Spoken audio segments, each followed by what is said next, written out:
It was last year that the Alabama Supreme Court ruled that embryos conceived through IVF were considered children. Remember that? And that set off a national firestorm of controversy and discussion about the role of IVF and whether it's pro-life or not. Even Donald Trump jumped in and urged the legislature of Alabama to fix it. And then, of course, all our candidates have been talking about it ever since. And Kamala Harris, of course, is lying about it, saying that Donald Trump wants to ban IVF. Well, we're going to get to the truth today on the Mark Harrington Show with my good friend and colleague, Katie Faust of Them Before Us.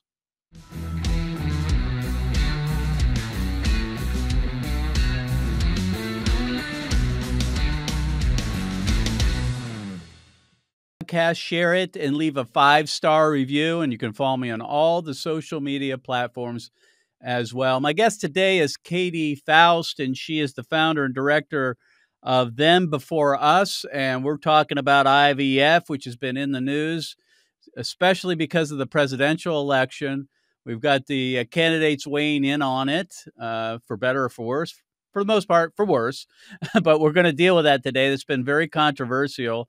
A lot of lies going around, a lot of propaganda, people trying to take advantage of the issue in order to gain votes and so forth. But so I wanted to bring Katie on. She's been on before, and also every summer speaks to our interns, because when we go out on college campuses, we're not just talking about abortion. Obviously, IVF is part of the pro-life position, that it's immoral to conduct and be involved in. So we get questions about it. And because it's in the news, we get more and more questions about it. So this is very relevant to conversation. Hopefully you'll gain some insights into how to speak intelligently and logically to people who are a little confused about it all, especially when we have so-called pro-lifers and pro-life candidates saying they're in support of it. That's a big problem. So let's dive in here. Katie, thanks for being on the program. We appreciate you once again sharing time with us. It's always good to be with you. I really appreciate your work with Created Equal and the way that you are really holistically equipping the next generation to be pro-life as it relates to both the baby taking industry of abortion and the baby making industry of big fertility. Oh, appreciate that. We enjoy it very much. It's a great fight. It is the premier battle of our day, in my opinion. But so let's do this. Since I contacted you and asked for you to come on the program, there's been a lot happening, of course, with this. Kamala Harris is lying about Trump's position. Trump's position is lousy, but we'll talk about it in a minute. There's just a lot of lying going on. But the thing that bothered me the most, and I want to start out with this, is that there are two pro-life senators, so-called. Now I wonder. That's Ted Cruz and who's the other senator? I'm sorry. Britt? Yeah, okay. Who introduced a bill, and this is the IVF Protection Act. It's Senate Bill 4368, and they were on Fox News talking about this. And so, Mr. Producer, if you would just kind of cue these up. I've got several clips, and I want to get your input on these, Katie, because for pro-lifers, when we hear other guys like Ted Cruz, of all people, I voted for him in 2016 in the primary here in Ohio. He's been a staunch pro-life advocate, anti-abortion. And here they are advocating for IVF simply because the left is fear-mongering and they felt like they needed a response. So go ahead. This is the first clip. Ted Cruz and Katie Britt, senators, U.S. senators, who have introduced this law or this bill called the IVF Protection Act. Go ahead and play the first clip.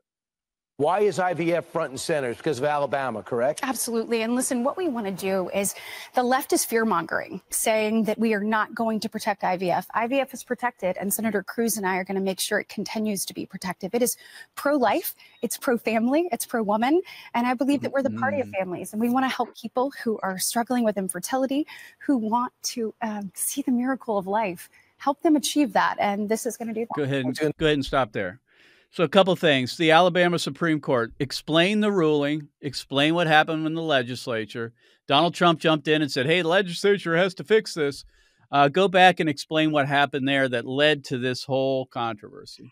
Well, it is routine in the big fertility world to create many more embryos than couples ever intend to parent or implant. And they need to store those surplus embryos, the ones that make it through the eugenics process to even get to the freezer. Many of these little lives that are created in a laboratory, in vitro, in glass, are going to be weeded out because they are deemed non-viable, they won't make the grade, they're the wrong sex, maybe they have the wrong eye color, and they'll be discarded before they even get the chance to be frozen. But then the surplus embryos that the couples want to retain, maybe for future use, will be frozen. Right now we have about 1.5 million frozen lives on ice in this country. And in Alabama earlier this year, 3 couples won a wrongful death claim when one fertility clinic, through some mismanagement and accidental handling of some of the embryos, 6 embryos died. 3 different couples were affected.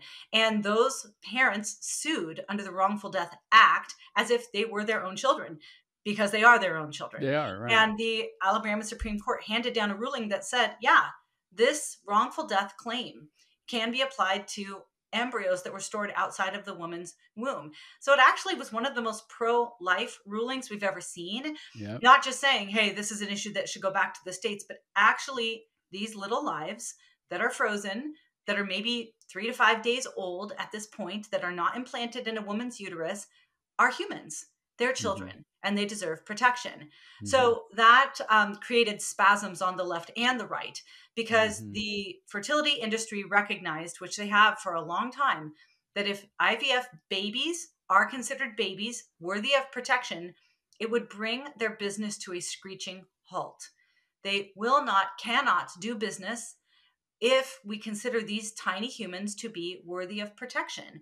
And so that created a lot of different reactions to supposedly protect IVF. And let's be very clear, when you're protecting IVF, you're just protecting doctors. Unlike what Senator Britt said in that clip, IVF is not pro-life, it is not pro-family, and it is not pro-woman. Yeah, we'll explain that, because the next clip, that's what they make the claim for, right? That this is pro-life, to be able to provide these this technology to families. Explain why IVF is not pro-life. Don't we want, parents to be able to have children who are struggling with infertility? We do. Yes, sir, we do. But we don't want it at the expense of dead babies. That's the problem. And even though 2% of children in this country are born through IVF, they are the vast minority of children created in a laboratory. Typically, 93 to 97% of IVF babies are going to lose their right to life.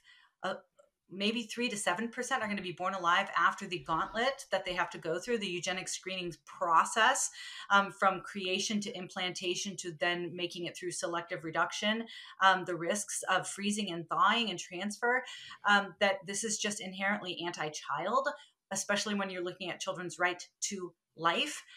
If you're saying it's pro-family because adults get what they want, maybe it's pro-family, but it's not pro-family for the 1/3 to 2/3 of children who are created through IVF who lose a relationship with their mother or father each year because somebody else's sperm or egg is used. And so they grow up disconnected from their biological mother or father or both.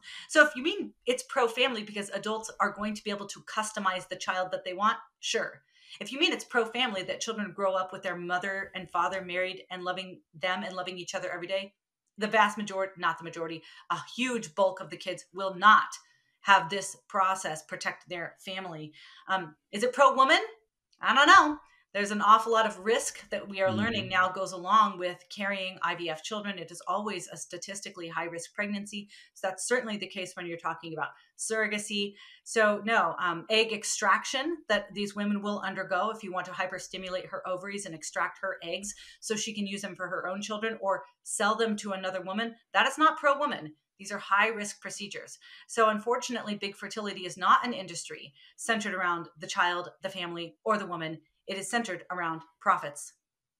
My guest is Katie Faust, and she is the founder and director of Them Before Us, and I'll put her website in the show notes. It's thembeforeus.com. All right, Mr. Producer, let's go to the next clip. Again, this is Senator Ted Cruz and Senator Katie Britt talking to Fox News on Fox and Friends a couple weeks ago. in the introduction of their bill called the IVF Protection Act. Go ahead and play the next clip. Example where, look, there are issues we're going to disagree on, but we should be able to come together 100-0 and say we stand with the ability of parents who want to love their kids to bring those children into the world. How do you respond to that? What's wrong with that? Well, because fundamentally, the desires of the adults, the longings, the feelings, the suffering, that should not gauge our response to questions around IVF. It is the child rights, the right to life, the right to their mother and father. Those are the concrete issues. Those are the primary victims when we get these questions wrong. Whenever we center the conversation about marriage and family around what the adults want, children are going to be the victims. It is important for us to say no. The primary person that we need to be concerned with is the child, their right to life and their right to their mother and father. That applies not only to situations of infertility, that applies to questions about divorce, questions about same-sex attraction, same-sex parenting, and when an adult wants to transition because they have gender dysphoria. This is a worldview. Children have a right to life and a right to their mother and father that insists that children's rights come before adult desires, because the only alternative is for children to lose their right to life and or their right to their mother and father so adults can have what they want. Using adult desires, feelings, longings, losses as the gauge for policy or personal decisions will always victimize kids. Yes, and the children are always left out, right? So let's go to the next clip. This is about the legislation that they've introduced. Go ahead.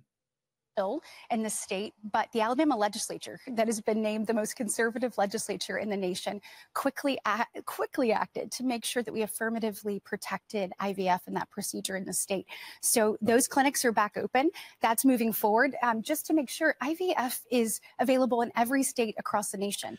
Ted and I want to make sure that it stays that way. We want to speak with. All right, go ahead and stop there. So to go back, the Alabama Supreme Court rules.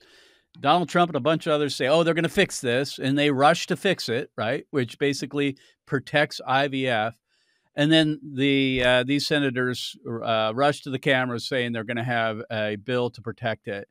IVF was really never threatened and still isn't really. I mean, in this case, yes, but across the country, where is IVF being prohibited or outlawed? I don't know of any place. No, it's not. So what is the point of this legislation? To me, it's caving to the left's fear-mongering instead of standing up and making the case that IVF is immoral. Yeah. I just don't get it from pro-life senators. I just don't understand it. Well, you don't understand it. It's absolutely inconsistent with the worldview they claim to espouse. If children genuinely do have a right to life from the moment of conception, and I don't know if you've got it queued up here, but they did an interview with Bloomberg News where the interviewer put it straight to Senator Cruz and said, aren't these children? Don't you think that children have a right to life from the moment of conception? Good question. You know what he said? 100% of senators agree with this bill. He didn't answer. He didn't have the balls to answer because he is a political coward. He is. You understand that IVF is a winning political issue, and I think President Trump understands that as well. You put your finger to the wind and you see, hey, we will gain support if we incentivize and supposedly protect IVF. You're just not going to protect the most vulnerable among us. It is something that pro-lifers should not go along with. Unfortunately, some people are using this to advance their own political careers.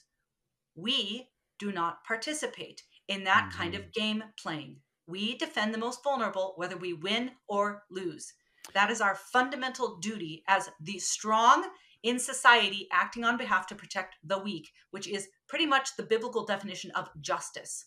Yeah, and you know, we've talked about the Trump campaign caving on abortion over the last several months, and the GOP, the platform being gutted of pro-life language and inserting protections for IVF, and how this is just the way they're headed, right, in order to gain votes, supposedly. I don't think it really works. I don't think people are going to believe them, to be honest with you. I mean, they don't trust them. You don't gain anything from this. You just erode your base. You know, I used to tell people, if you're really concerned about both candidates, if you're concerned perhaps about the moral character or the moral failings of one of your candidates, vote the platform. And we used to have a platform that was pretty solid. The GOP did, no longer, especially on these core issues of life and family specifically. And so I can no longer say, hey, vote the platform, because that platform, as you said, has been adulterated for Yeah. political purposes. Been gutted. All right, next clip. Again, this is Senator Ted Cruz and Katie Britt on Fox and Friends a couple weeks ago. Go ahead and play the clip. Get rid of the fear mongering, any anxiety that parents have as they're trying to bring new life into this world. We want to take that away, and we believe this should be bipartisan. What's interesting is I watched the Pope last night with Norah O'Donnell, and he is not for this. How do you feel about that?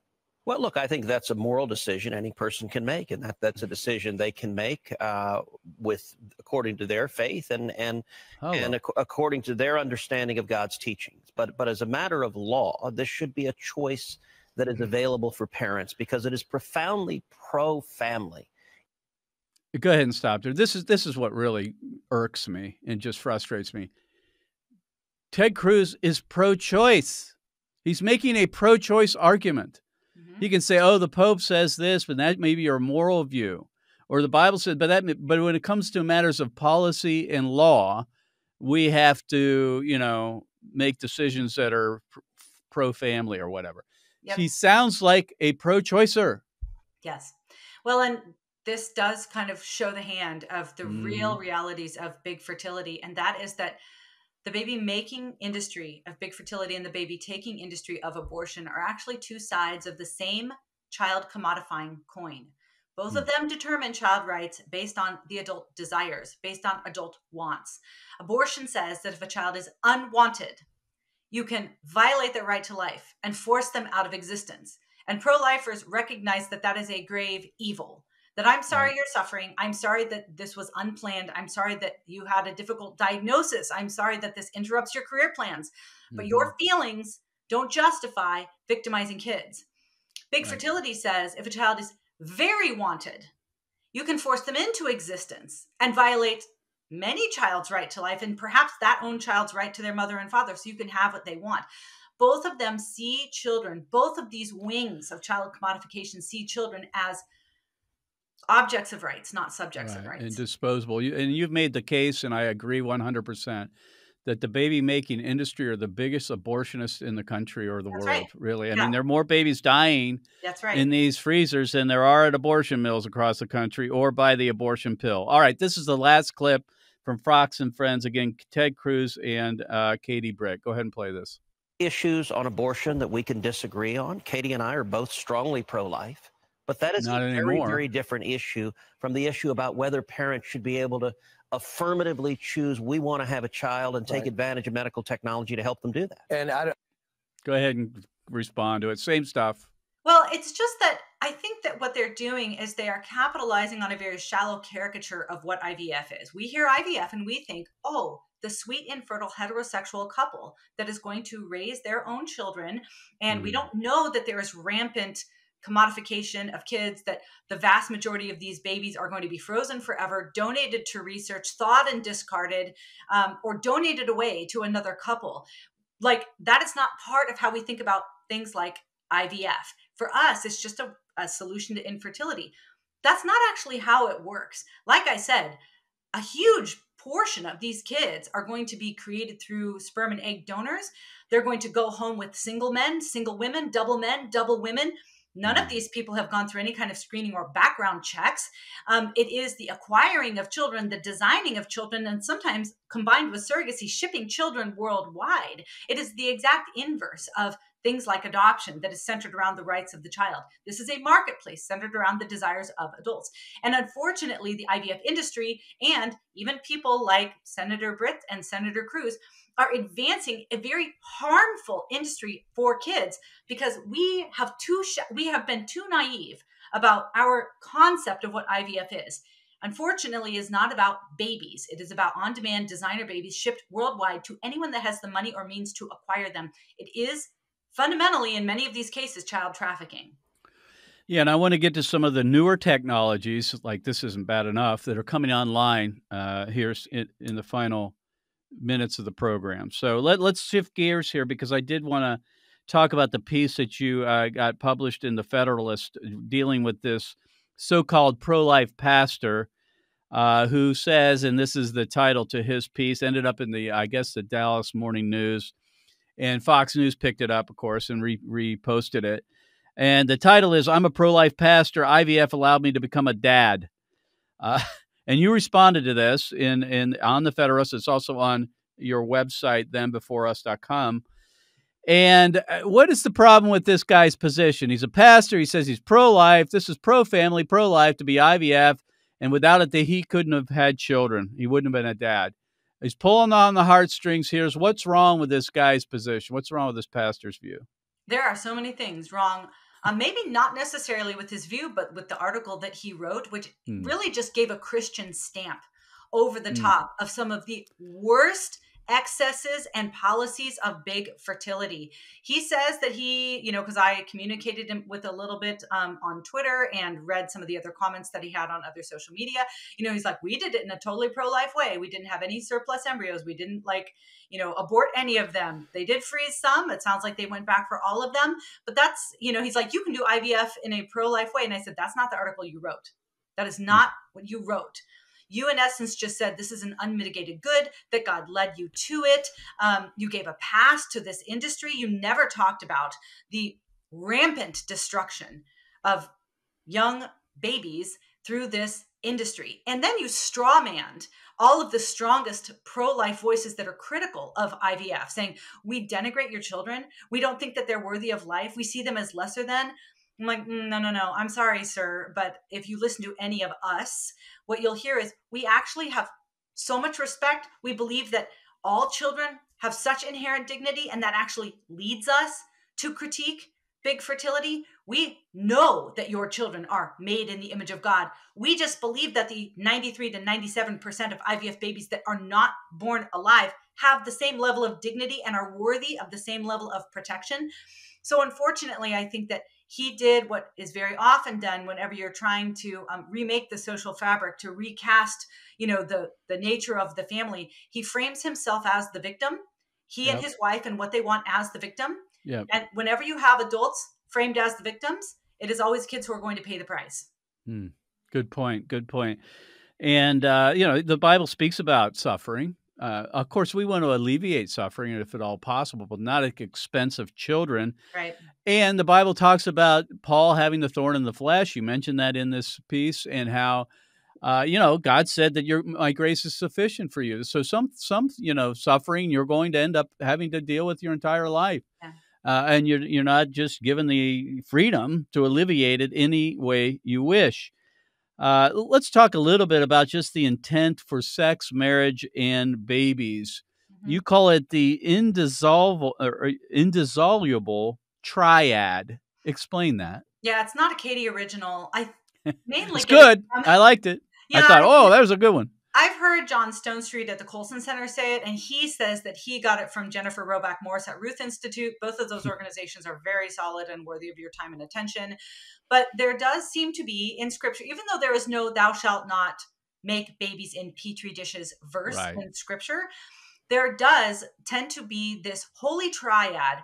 There needs to be unity between sex, marriage, and babies, that God intended for those to go together 100% of the time. And when you separate any one from the other two, you will get child victimization. So in the sexual revolution, they wanted to separate sex from marriage. You don't have to be in a marriage to have sex. Well, that led to skyrocketing rates of out-of-wedlock birth. Those kids disproportionately suffer.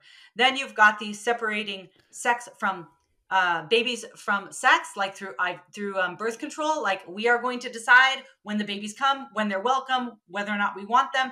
That mindset of I can have sex without babies, that led to this idea that I can kill them if I get pregnant unintended. And then that also led to this mindset of, then if we can create babies without sex through IVF, we decide whether they live or die. We decide whether or not they're implanted. And so you see the separation of all three of these always results in, mass casualties for kids. So if you are in doubt about whether or not something is permissible from a biblical perspective, ask yourself, does it separate sex, marriage, and babies? If so, there's a really good chance that you're going to be victimizing the least of these. Yeah. I talk about this all the time to college students. They'll ask about what caused all this. Well, we all know that, right? It's sex outside of marriage, unwillingness to make the commitment to the covenant of marriage, sex for pleasure. That's what birth control did. That's what the Griswold decision did. And that's all it is. It's entertainment for college students. And they think that it's archaic, and you're a dinosaur to think that we can behave ourselves. We can control ourselves. We're not barnyard animals here. We can actually control our sexual interests and keep it within the confines of marriage. It seems like a very outdated viewpoint, but I bring it up almost in every conversation to get them to think differently. And I think that's a very strong point here. I want to finish with this, Katie. I know you're actually, we've got a couple more things here, but the pastor says this. He tries to define what pro-life is, and I think it's interesting. He says the whole purpose of being pro-life is to see the value in children and help moms and dads enjoy their God-given ability to raise them. Right or wrong? So there are so many problems with his article, both theological and biological. He warps scripture. He warps biology to justify his decision to create children through IVF. And I have a little experience with idolatry in my own life because my heart is an idol making factory, unfortunately. And I know what idolatry does to me. Idolatry warps reality for me. I can find ways to justify getting that idol that I want. And to me, this is one telltale sign that this pastor absolutely has slipped into a mentality of idolatry, because he's warping what pro-life means to justify his behavior. What is pro-life? It is the unflinching protection of children, whether born or unborn, and defending them against every threat. It is not about giving adults what they want. It's actually probably the exact opposite of giving adults what they want. So I think that he, unfortunately, has his vision veiled, and that tends to be the nature of falling into an idolatrous relationship with, something other than your creator. Agreed. And, more churches should address this issue. I think that we've been negligent over the years. I think even the birth control discussion is absent from most churches, let alone abortion or IVF, to bring this into perspective. And then when you hear people like this who are supposedly pro-life and pastors giving license for this kind of thing, you can understand the confusion that's out there. I want to finish with this, and that is just talking about some of the newer technologies that are coming online. Seth Dreher sent me this clip. This was just an article that was in the, I think, the journal in Brown University, talking about IVG. IVG, like we didn't have it. It wasn't bad enough. What's IVG? Yeah, in vitro gametesis. So what IVF is it is a way to assemble babies without sex. And you need three things for that baby assembly process. You need sperm, you need egg, and you need womb. Sperm is pretty easy to get at and fairly cheap. Eggs are harder to acquire, more expensive, more risky. Wombs, probably the most difficult part of the baby assembly process. And so what they're trying to do is figure out how to cut women out of this process altogether, the egg and the womb. And so IVG is a way to do that. Human eggs are probably one of the most expensive commodities in the world, sort of by weight. And if we could just figure out a way to get eggs without women, that would be fantastic. And that's what IVG is.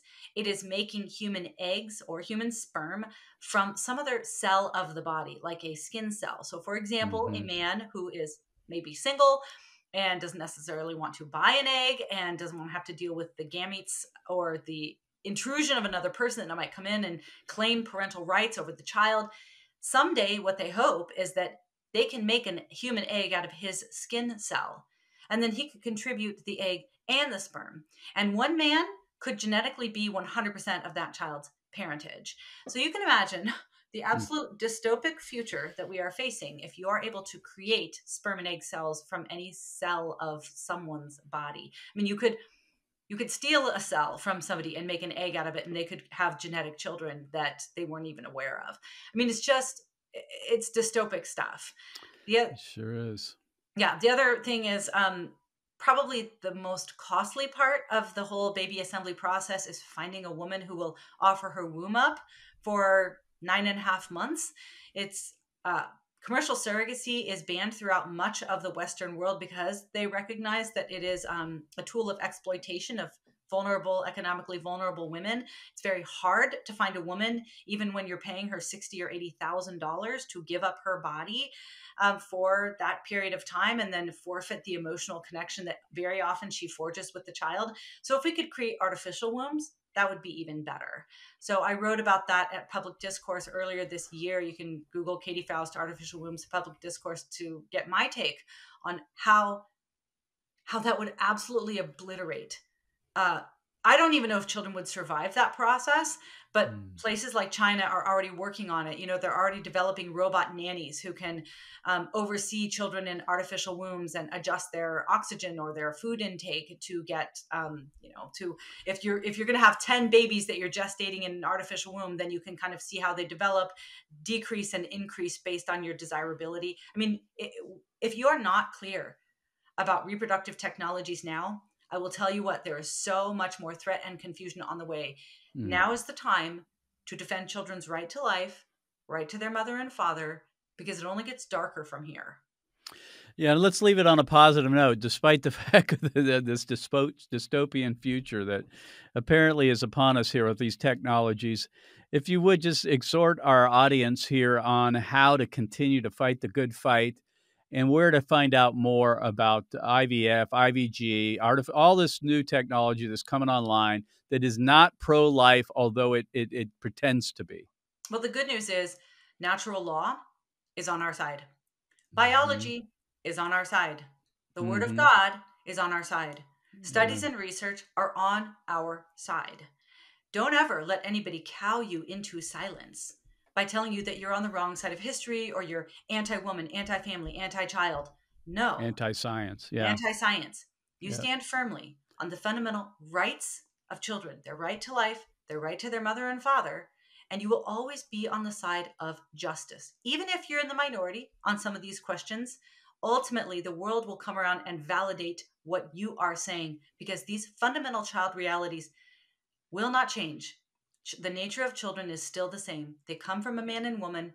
They have a right to be known and loved by that man and woman. They thrive when they are raised by that man and woman, and they have a right to life raised by that man and woman whenever possible. So you are right. Even if it means that you are standing alone or you're standing in the minority, do not stop fighting for kids. And certainly we'd love to have you visit us at thembeforeus.com. Subscribe and follow our work. Donate to our work. We are on a war path to defend children against all kinds of threats around the world. And we would love to have you stand with us. Thank you so much, Katie. Again, Katie Faust with us today, founder and director of Them Before Us. And you can go to thembeforeus.com. And you can follow her on all her social media platforms. Katie, thank you for being an outspoken advocate for children and being right at the forefront of the battle to protect these young little ones from death and exploitation. We appreciate your work. Yeah, well, thank you. Thank you for advancing the rights of children. Thank you for forming the next generation because they are going to have to be aware of much more than just abortion if we want to protect little lives. Well, everyone, I hope you enjoyed Katie Faust there, who's the founder and director of Them Before Us, talking about IVF. It's in the news. It's controversial. There's a lot of lies being bantered about, especially from the Kamala Harris campaign and even Donald Trump telling you that he's going to support IVF. He's supposedly pro-life. I mean, there's just so much confusion that we need to be able to think clearly about this because it's not pro-life to be pro-IVF. It's just not.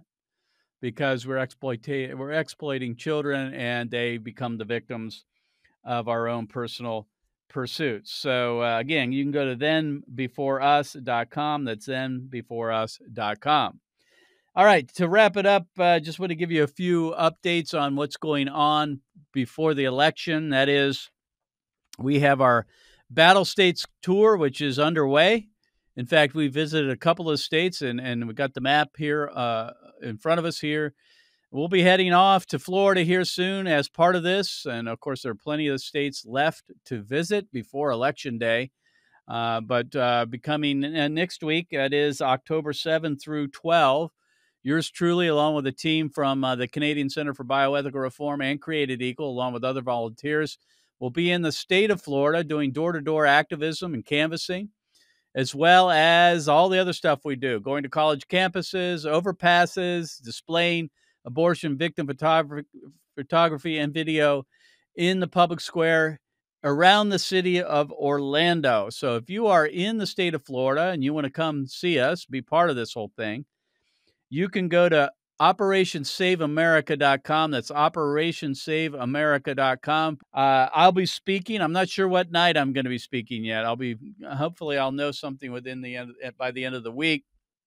We've got a list of a lot of great speakers here that are going to be speaking from October 9 through 12. That's in Orlando, Operation Save America. I'll be there with our team, and they'll be speaking at night and along with activism during the day for those 3 days or 4 days. And, of course, we're going to be there a couple extra days. So if you are in the state of Florida or want to make the trip, we need your help, because Florida really is the mother of all battles. I've said it before. I'll say it again. It's because it has a 60% threshold to amend the state constitution. We've got to win Florida. We got to win others too, but we got to win this one. It would be the crown jewel, the prize of the abortion industry if we were to be defeated there. And so we've got our billboard truck on the road. We just were up in the state of Michigan because it is a key battleground state for the presidency.